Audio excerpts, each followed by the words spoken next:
Vean si los materiales que hay que usar. Pero bueno, no importa.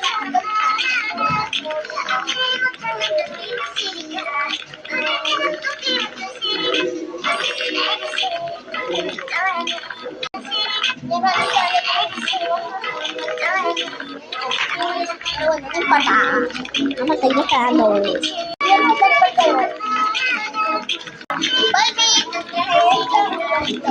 Vamos a irnos para el comentario.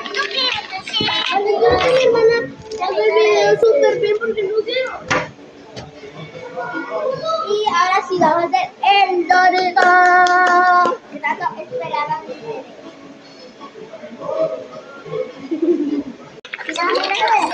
La página la doblan así.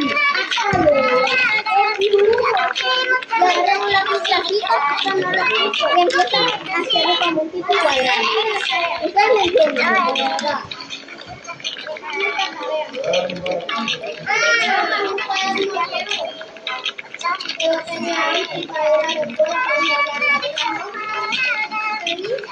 Yo no tengo reglas, así lo hago.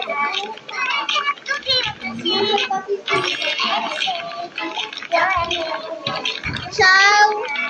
Dale like, suscríbete para la parte 2. Chao.